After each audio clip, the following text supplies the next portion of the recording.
Hello and welcome दोस्तों। I hope कि आप सभी लोग सही होंगे। दोस्तों, जैसा कि आप जानते होंगे कि एलटी और लेक्चरर के पदों पर भर्ती का विज्ञापन जारी हो चुका है।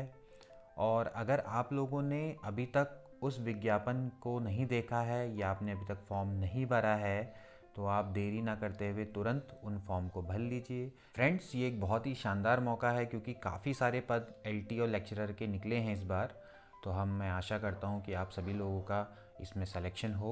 और रही बात मेरी, तो मैं आज काफ़ी समय बाद आपके सामने एक वीडियो लेकर प्रस्तुत हो रहा हूँ। इसके लिए माफ़ी चाहूँगा दोस्तों। इस बीच मेरा एक इंटरव्यू था जो कि यूकेपीएससी द्वारा आयोजित किया गया था, अर्थम संख्या अधिकारी परीक्षा का। इस बीच मुझे काफ़ी लोगों ने मैसेज किए कि सर आप कहाँ हो, किधर हो और आपकी वीडियोस नहीं आ रही हैं। तो आई होप दोस्तों कि आप सभी इन लोगों को इन चीज़ों को अंडरस्टैंड करेंगे।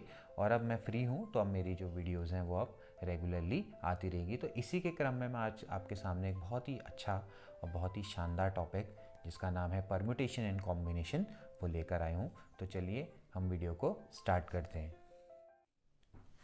फ्रेंड्स, परम्यूटेशन एंड कॉम्बिनेशन एक बहुत ही इंपॉर्टेंट टॉपिक है। ये आपके कई सारे टॉपिक से रिलेटेड है, जैसे कि बाइनोमियल है, इसके अलावा प्रोबेबिलिटी है। ओके, तो इस तरह के टॉपिक हैं जो कि आपके काफ़ी स्कोरिंग होते हैं और इनसे काफ़ी सारे एग्ज़ाम में क्वेश्चंस आते हैं। ओके, तो इसलिए परम्यूटेशन कॉम्बिनेशन को आपने बहुत अच्छे से सीखना है। ओके, तो सबसे पहले हम इसके कुछ नोटेशंस हैं इसके बारे में पढ़ लेते हैं और फिर इसके बाद हम इनके एमसीक्यू को सॉल्व करेंगे, वो हमारी नेक्स्ट वीडियोस में आएंगे। ओके, तो सबसे पहला होता है फैक्टोरियल। देखिए फैक्टोरियल क्या होता है।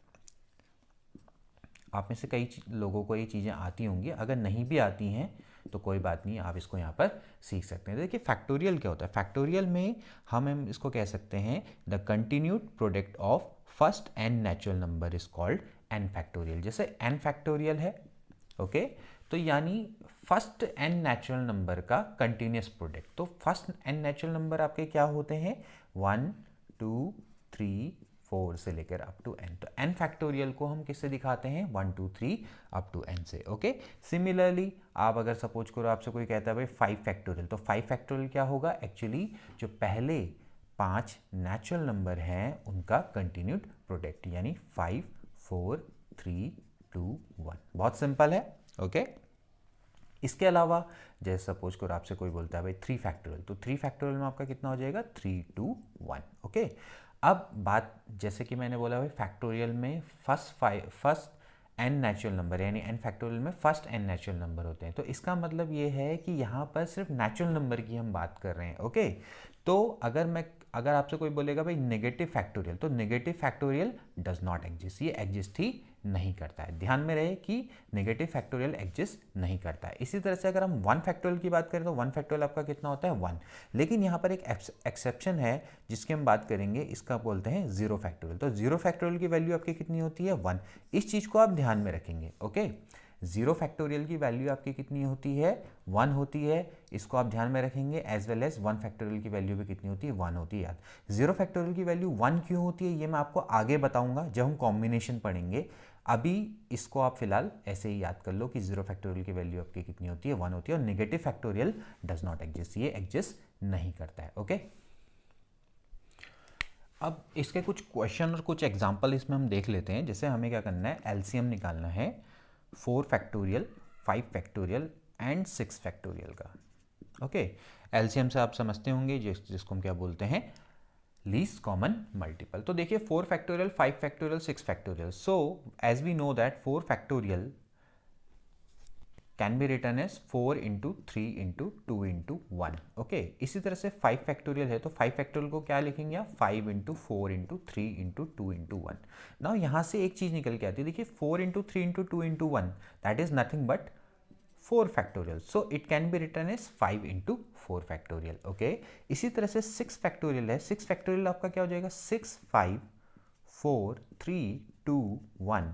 It simply means that 6 into, now this is nothing but 5 factorial, 5 factorial. But as we know that 5 factorial can be written as 5 into 4 factorial. So 6 into 5 into 4 factorial. Okay, तो अब आपको क्या करना है, 4 factorial, 5 factorial और 6 factorial का LCM निकालना है।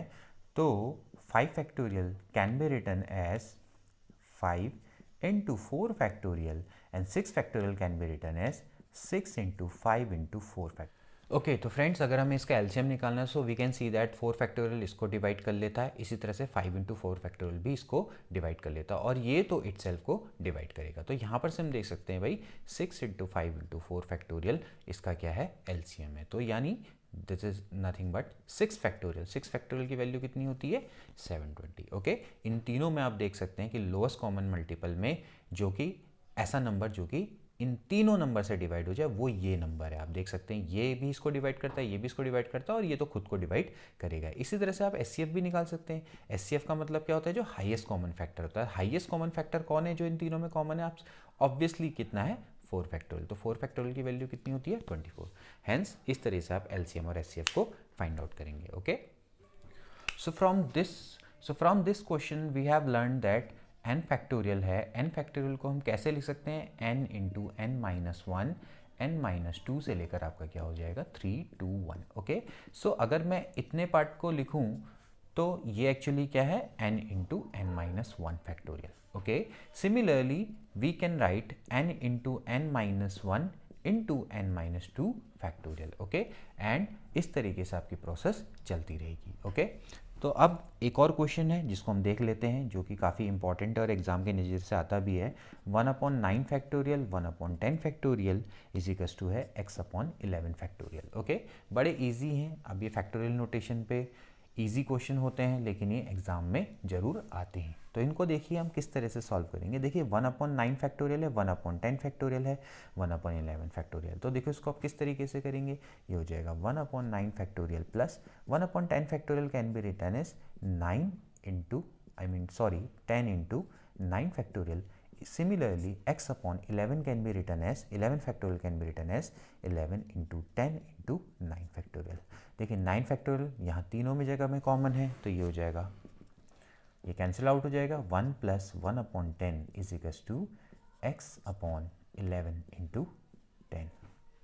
Okay so take LCM, it will become 11/10 is equals to x/11 into 10। ये 10 से 10 कैंसिल आउट हो गया so it will become x is equals to हो जाएगा 121। So the value of x will be 121। Okay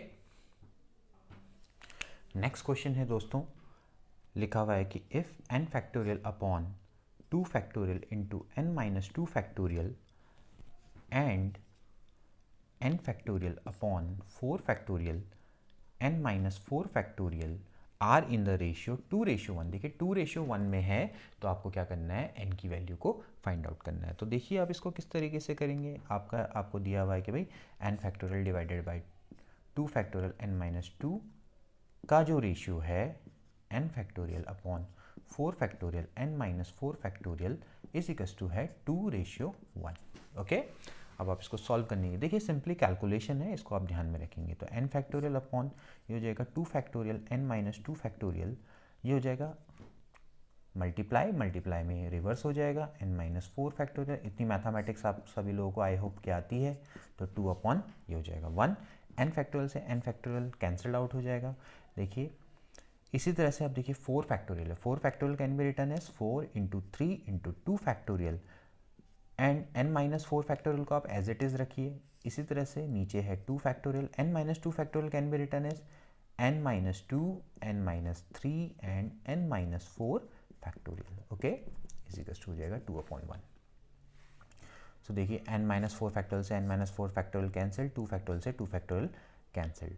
ठीक है तो इसी तरह से ये हो जाएगा 4 3 जा होता है 12, तो ये हो जाएगा 2 2 जा 4, तो 3 2 जा 6। सो यहाँ पर से मैं इसका एक काम करता हूँ, मैं इसको यहाँ पर लिख लेता हूँ। ये देखिए n minus 2 into n minus 3 is equals to ये हो जाएगा 6। ओके सिर्फ कैलकुलेशन है, मैंने आपको ये क्वेश्चन इसलिए बता रहा हूँ ताकि आप थोड़ा सा प्रैक्टिस कर लें, फिर इसके बाद थोड़ा एक अच्छे लेवल के क्वेश्चन करेंगे। ओके तो यहाँ पर से हो जाएगा n square minus it will become 2, ये हो जाएगा माइनस 2n, ये हो जाएगा minus 5n plus 6 is equals to 6। Okay तो 6 से 6 कैंसल्ड आउट हो जाएगा। So n into n minus 5 बराबर हो जाएगा 0, तो n बराबर होगा 0 या n बराबर होगा 5। नाउ सबसे इम्पॉर्टेंट चीज़ है अगर n बराबर 0 हो जाएगा, क्या ये पॉसिबल है? n बराबर 0 की वैल्यू पॉसिबल है? नहीं पॉसिबल है। क्यों? क्योंकि यहाँ पर अगर आप n बराबर 0 रख देंगे तो 0 minus 2 will become -2 factorial. -2 factorial तो मैंने पहले ही बोला कि पॉसिबल नहीं है। इसी तरह से यहाँ पर भी अगर आप 0 रखेंगे n बराबर 0 तो यहाँ पर बन जाएगा -4 factorial. -4 factorial it is also not possible. Okay, तो हेंस हम कह सकते हैं कि भाई n बराबर 0 is not a right option, so n बराबर 5 is a right answer. Okay okay, इसके बाद आता है दोस्तों नेक्स्ट, जो कि 2n फैक्टोरियल का फॉर्मूला है। इसको आप ध्यान में रखेंगे। देखिए 2n फैक्टोरियल का फॉर्मूला भी काफ़ी एग्जाम में पूछा जाता है।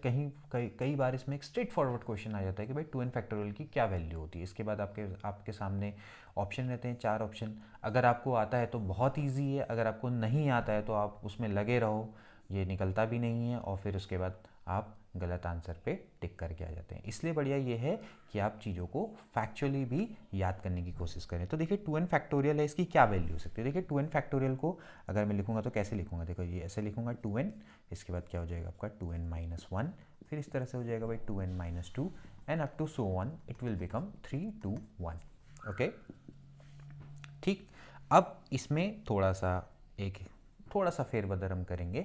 जैसे मैं एक काम करता हूँ, यहाँ से इसको लिखता हूँ तो ये हो जाएगा भाई 1, 2, 3, 4।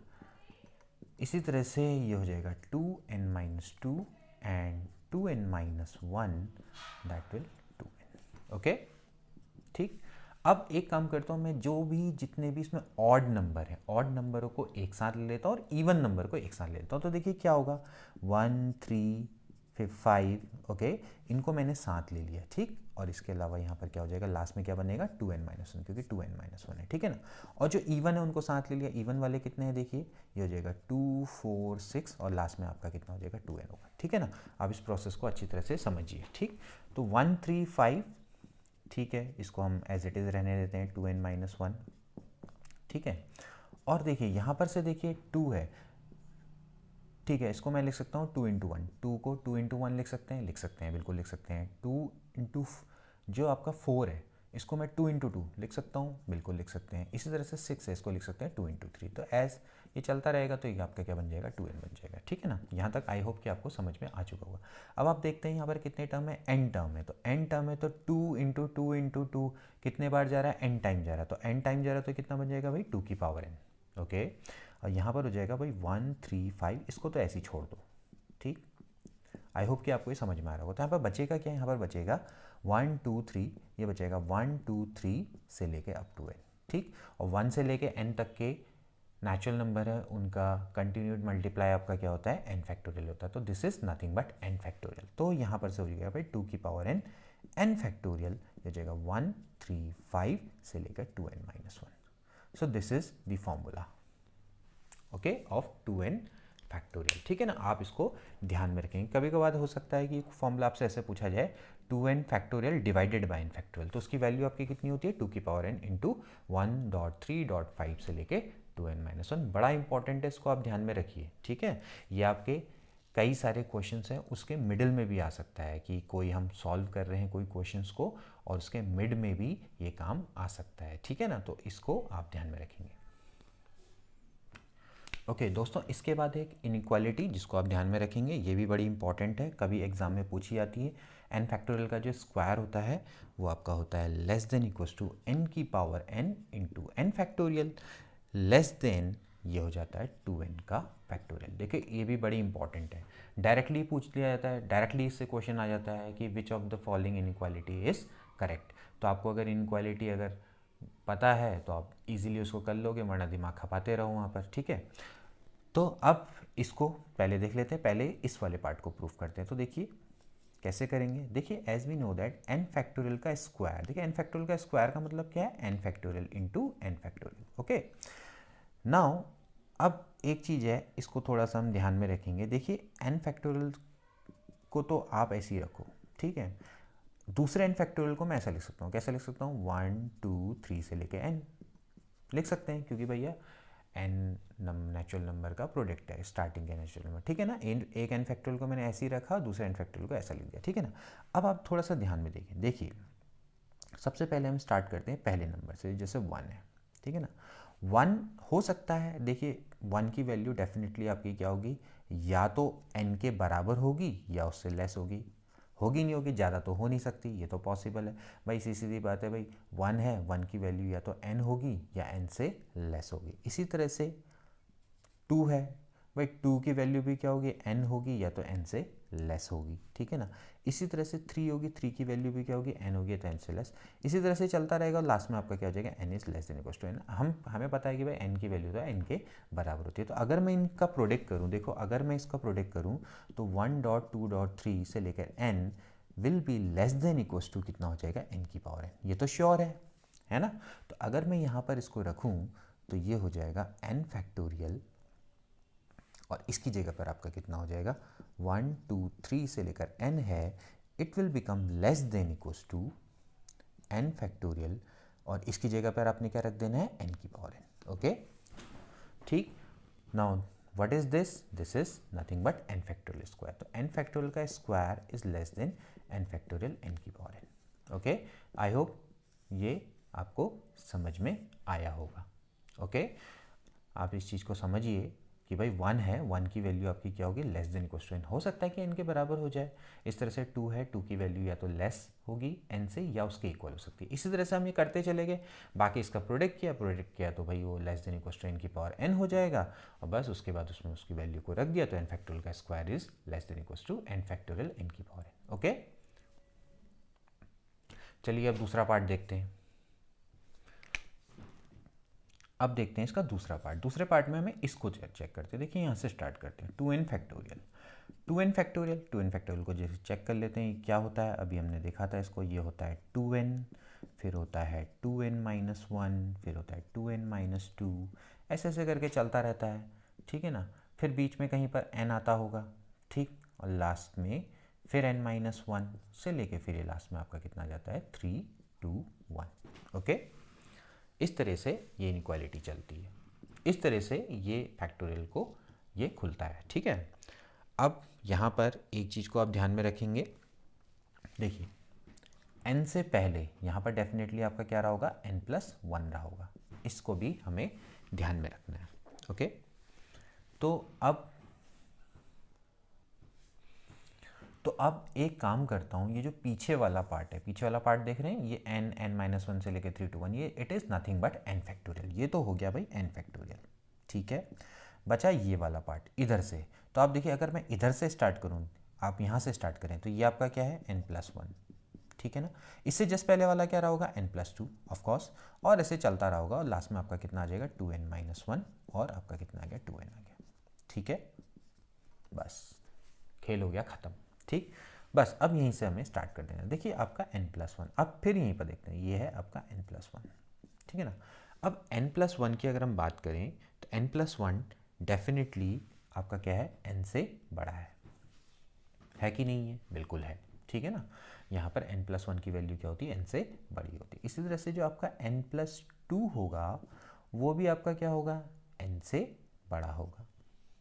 ओके, इसी तरह से आपका n+3 है, वो भी आपका n से बड़ा होगा, और लास्ट में n+n is nothing but 2n, n+n आपका क्या है, 2n, ठीक है ना। तो यानी ये है ये वाला पार्ट, अगर मैं इसका प्रोडक्ट कर दूं तो इसका प्रोडक्ट आपका कितना हो जाएगा, n+1 n+2 से लेकर आपका कितना हो जाएगा, लास्ट में n+n को 2n लिख देता हूँ, ठीक है। तो ये हो जाएगा ग्रेटर देन, ये इसको प्रोडक्ट करो तो कितना हो जाएगा, n की पावर n। ओके, सो अगर मैं यहाँ पर इसकी वैल्यू को रखूँ तो ये आपका कितना बन जाएगा, 2n फैक्टोरियल। यहाँ पर मैं सीधे डायरेक्ट साइन लगा देता हूँ यहाँ से, ये हो जाएगा आपका ग्रेटर देन n फैक्टोरियल, इसकी जगह पर आपका क्या हो जाएगा, n की पावर n। ठीक हो गया, ठीक हो गया भाई। इसका मतलब ये है कि n फैक्टोरियल n की power n is less then 2n factorial. ठीक हो गया, यानी इसका दूसरा पार्ट भी प्रूफ हो गया। यानी पहला और दूसरा अगर हम इन दोनों को कंबाइन कर लेंगे तो हमें जो रिक्वायर्ड इनक्वालिटी है वो हमें मिल जाएगी, ठीक है ना। तो आप इसको भी ध्यान में रखेंगे। ओके, एक और इम्पॉर्टेंट फैक्ट जो आपने इसमें ध्यान रखना है, इसमें सबसे पहला आता है exponent of prime p in n factorial. Okay, इसको भी आप ध्यान में रखेंगे, exponent of prime p prime समझते हैं। प्राइम सभी जानते हैं, वो नंबर जो कि या तो खुद से डिवाइड होते हैं या 1 से डिवाइड होते हैं। जो सबसे छोटा प्राइम नंबर क्या होता है, 2 होता है, जो कि आपका इकलौता इवन प्राइम नंबर है, ठीक है ना। तो एक्सपोनेंट देखना है आपने प्राइम p का इन n फैक्टोरियल। n फैक्टोरियल में आपको p का एक्सपोनेंट निकालना है। एक्सपोनेंट समझते हैं, यानी उसकी पावर कितनी है। जैसे आपसे किसी ने भाई क्वेश्चन में पूछ दिया है भाई 24 फैक्टोरियल में 2 की पावर कितनी होगी, यानी 2 का एक्सपोनेंट कितना होगा। 2 आपका कैसा नंबर है, प्राइम नंबर है, और आपको क्या करना है, इसका एक्सपोनेंट निकालना है, यानी इसकी पावर कितनी होगी। यानी अगर 24 फैक्टोरियल को हम जब खोलेंगे तो उसमें कितने 2 आएंगे, कितने 2 आएंगे, समझ रहे हैं ना। ये इस क्वेश्चन का मतलब है। तो इसमें भी हम क्या कर सकते हैं, इसको भी हम यहाँ फैक्टोरियल की मदद से सॉल्व कर सकते हैं, ठीक है ना। तो आप सबसे पहले दो चीज़ें हैं, इसको आप ध्यान में रखेंगे। मैं आपके सामने डायरेक्ट एक फॉर्मूला लिख रहा हूँ, उस फॉर्मूले की मदद से आप इसको बहुत ईजी कर सकते हैं। जैसे इसका फॉर्मूला ये होता है, एक्सपोनेंट ऑफ p यानी prime p in n factorial is nothing but, ये हो जाता है n upon p plus n upon p square plus ये ऐसे ऐसे करके चलता रहेगा, n अपॉन p क्यूब आएगा, और लास्ट में आपका कितना आ जाएगा, n अपॉन पी एस। चलिए यहाँ तक फॉर्मूला देख के तो लग रहा है, लेकिन समझ में नहीं आ रहा होगा। देखिए मैं आपको क्लियर कर देता हूँ। n का मतलब यानी आपका कितना हो गया, n फैक्टोरियल का जो n होगा वही, जैसे 24 फैक्टोरियल है तो यहाँ पर n कितना है, 24, ठीक है ना। p आपका क्या है, प्राइम नंबर है। बाहर से जो ब्रैकेट है ये है ग्रेटेस्ट इंटीजर का फैक्ट, समझ में आया। ये क्या है, ग्रेटेस्ट इंटीजर। ग्रेटेस्ट इंटीजर समझते हैं ना, मैंने आपको पहले ही पढ़ा, जैसे 2.5 है तो 2.5 का ग्रेटेस्ट इंटीजर कितना होगा, 2 होगा, ध्यान में है। तो आपको अगर नहीं याद है तो पुरानी वीडियो देखें, आपको समझ में आ जाएगा, ठीक है ना। इसी तरह से n अपॉन पी स्क्वायर ऐसे चलता रहेगा, n अपॉन पी क्यू। अब देखिए यहाँ पर ध्यान में रखना है कि पी एस ये कहाँ पर तक चलेगा, यानी आप इसको ध्यान में रखेंगे कि p की पावर s n से छोटी होनी चाहिए, ठीक है ना। p की पावर s की वैल्यू ऐसा नहीं होना चाहिए कि सपोज करो n अगर 24 है तो नीचे ऐसा नहीं कि 28 आ गया डिवाइड में, ठीक है ना। तो आप ध्यान में रखेंगे कि जो p की पावर s है वो आप इस तरीके से फाइंड आउट करेंगे जिसकी वैल्यू n से क्या होगी, कम होगी। तो यानी प्राइम का जो की पावर s होगी वो n से क्या होनी चाहिए, लेस होनी चाहिए। बहुत सिंपल सा फैक्ट है, समझ में आ गया होगा, ठीक है ना। अब मैं आपको एक क्वेश्चन बताता हूँ, उससे आपको ये बहुत ही इजीली समझ में आ जाएगा। जैसे सपोज करो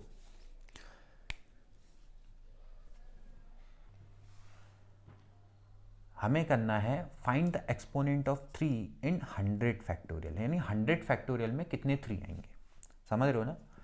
100 फैक्टोरियल में कितने 3 आएंगे, ठीक। तो कैसे निकालेंगे, देखो इसको ऐसे निकालेंगे, E3 100 फैक्टोरियल यही तो निकालना है, ठीक।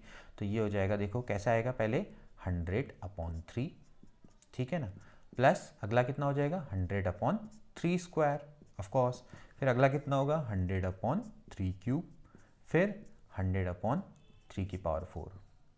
इसके आगे 100 अपॉन 3 की पावर 5 आना चाहिए, नहीं आना चाहिए, क्यों, क्योंकि 3 की पावर 5 100 से बड़ा हो जाएगा तो उसको डिवाइड ही नहीं हो पाएगा वो, ठीक है ना। तो यहाँ पर से अगर आप इसको डिवाइड करो, देखो अगर आप इसको डिवाइड करो तो कितना होता है 33.3। तो 33.3 से हमें कोई मतलब नहीं, तो उसका ग्रेटेस्ट इंटीजर कितना हो जाएगा 33। बहुत सिंपल है, 3 का स्क्वायर यानी कितना हो गया 9। 9 से इसको आप डिवाइड करें, अगर आप इसको डिवाइड करेंगे तो हो जाएगा 9 वन जा 9, और फिर हो जाएगा 9 वन जा 9, तो यानी 11 आ जाएगा, ठीक है ना। हमें ग्रेटेस्ट इंटीजर फंक्शन देखना है। अब इसके बाद 3 की पावर 3 कितना हो गया 27 हो गया। 27 है तो 27 का जरा निकाल के देखो, 27 में आपका कितना हो जाएगा 3 जा, 27 3 जा में चला जाएगा, ठीक है ना। इसके बाद आपका कितना हो गया 81 में तो 1 टाइम जाएगा, तो कितना हो जाएगा 1 हो जाएगा। तो 33 प्लस 11 प्लस 3 प्लस 1, अगर आप इसको ऐड करेंगे तो इट विल बिकम 44 प्लस 4, यानी कितना हो गया आपका 48। ओके, तो इसका मतलब है कि 100 फैक्टोरियल में 3 48 बार ऑकर होगा, यानी 3 की पावर आपकी कितनी होगी 48 होगी। So that is the question and that is the answer. Okay, समझ में आ रहा है ना। तो क्वेश्चन का मतलब अब आपको आई होप कि समझ में आ गया होगा कि क्वेश्चन क्या कहना चाह रहा है और उसका आंसर हम किस तरह से फाइंड। अब इसी तरह से देखो 24 फैक्टोरियल 2 है, इसको भी हम बहुत इजीली निकाल सकते हैं। देखिए निकाल के देखिए, ये हो जाएगा E2 24 फैक्टोरियल। कैसे निकालेंगे, सबसे पहले आपका कितना हो जाएगा 24 डिवाइडेड बाई 2, अगला हो जाएगा 24 डिवाइडेड बाई 2 स्क्वायर, फिर 24 डिवाइडेड बाई 2 का क्यूब, 24 डिवाइडेड बाई 2 की पावर 4, इससे आगे जाएगा नहीं आएगा क्योंकि 2 की पावर 5 कितना हो जाता है 32 हो जाता है। 2 की पावर 4 एक्चुअली कितना होता है, ये होता है 2 दूनी 4, 4 दूनी 8, 8 दूनी 16, 16 से आगे नहीं बढ़ेगा, ठीक है ना। तो ये आपका कितना हो गया, तो साफ कट रहा है 12, 4 4 छिके होता है 24, 8 8 यहाँ होता है 24 और इसमें तो क्या कितना आएगा 1 आएगा क्योंकि 2 की पावर 4 कितना होता है 16 होता है। 24 को 16 से डिवाइड करेंगे तो 1 पॉइंट कुछ आएगा, तो उसका हम ग्रेटेस्ट इंटर फंक्शन ले लेंगे। तो 12 6 होता है 18, 18 और 4 आपका कितना होता है 22, यानी 24 फैक्टोरियल में 222 टाइम्स क्या होगा ऑकर होगा, ठीक है ना। तो ये क्वेश्चन बड़ा अच्छा है, अच्छे अच्छे एग्जामों में भी पूछा जाता है, इवन एसएससी और सीजीएल में भी इस टाइप के क्वेश्चन आते हैं। तो this is a question which is based on factorial notations, okay. अब देखते हैं इस क्वेश्चन को हम थोड़ा सा आगे एक्सटेंड कर लेते हैं। जैसे हमें क्या करना है, find the exponent of 15 in 100 factorial. अब एक्सपोनेंट ऑफ 15 निकालना है। 15 is not a prime number, लेकिन एज वी नो दैट भाई 15 को हम ब्रेक कर सकते हैं प्राइम नंबर में, तो भाई क्या होंगे 3 और 5 होंगे, नहीं होंगे भाई। तो हमें क्या करना है भाई 3 और 5 के एक्सपोनेंट अलग अलग निकालने पड़ेंगे और उसके बाद क्या करेंगे, उन दोनों में जो मिनिमम होगा उसको लेंगे, ओके। तो कैसे करेंगे देखिए, ये हो जाएगा भाई E3 100 फैक्टोरियल, तो E3 100 फैक्टोरियल, तो E3 100 फैक्टोरियल कितना हो जाएगा, अभी हमने इसको शायद निकाला था। तो E3 100 फैक्टोरियल की जो वैल्यू आई थी वो कितनी आई थी, वो आई थी 48, ओके। 5 वाली हम चलो निकाल लेते हैं। 5 वाली कैसे निकालेंगे, ये हो जाएगा देखिए 100/5 का ग्रेटेस्ट इंटीजर, फिर ये हो जाएगा 100/5 स्क्वायर। 5 क्यूब में जाएगा, नहीं जाएगा क्योंकि 5 क्यूब कितना होता है 125 होता है, उससे बड़ा हो जाएगा, ठीक है। 5 दूनी होता है 10, 5 पंजे होता है 25, 25 चक्को होता है 100, तो कितना आ गया 24 आ गया, ठीक। तो अब हमें देखिए 3 और 5 का आ गया, 3 का कितना आया 48 और इसका कितना आया 24। तो अब आप बताइए 15 कैसे बनेगा, 15 का क्या होना चाहिए, ऑफकोर्स भाई जिसमें 3 और 5 दोनों का होगा। 3 और 5 दोनों का किसके अंदर होगा, जो कि मिनिमम में होगा। तो एक्चुअली वो कितना होना चाहिए 24 होना चाहिए, ठीक है ना। तो भाई 15 कैसे बनेगा, आपको पता है भाई 15 ऐसे तभी बनेगा जब 3 और 5 पूरे होंगे, ठीक है ना। भाई 3 आ रहा है 48 टाइम, 5 आ रहा है 24 टाइम, तो 15 कितने टाइम बनेगा, ऑफकोर्स कितने टाइम बनेगा, जब 3 और 5 जब दोनों का पेयर बनेगा। दोनों का पेयर कितने बार बनेगा, 24 टाइम ही तो बनेगा। तो इसका मतलब ये है कि भाई 15 का जो एक्सपोनेंट है, 15 का जो एक्सपोनेंट है वो कितना होगा 24, यानी 100 फैक्टोरियल में 15 24 टाइम्स ऑकर होगा, ओके। तो फ्रेंड्स आज के लिए इतना ही। आई होप कि ये आपको टॉपिक समझ में आए होंगे। आप इस पर बेस्ड कई सारे क्वेश्चंस को ट्राई कर सकते हैं। वैसे हम भी काफ़ी सारे क्वेश्चंस आपको कराएंगे, डोंट वरी। काफ़ी अच्छे अच्छे इसमें क्वेश्चंस हैं जो कि हम MCQ हम लेके आएंगे। MCQ की हमारी अलग सीरीज चलेंगी। अभी हम इसके 2 3 या 4 5 जितने भी पार्ट्स इसके बनेंगे, मुझे नहीं पता कि इसके कितने सारे पार्ट्स बनेंगे। तो परम्यूटेशन अभी स्टार्ट नहीं हुआ है, अभी मैंने सिर्फ नोटेशंस पे बेस्ड आपको टॉपिक के बारे में आपको समझ दे दी। आप इस पर बेस्ड भी कई सारे क्वेश्चन कर सकते हैं जो कि एग्जाम में आते हैं। तो आज के लिए इतना ही। Thank you for watching our video. अगर आपको पसंद आता है आप इसको please like share and subscribe करना ना भूलें। Till then take care and goodbye. मिलते हैं नेक्स्ट वीडियो में।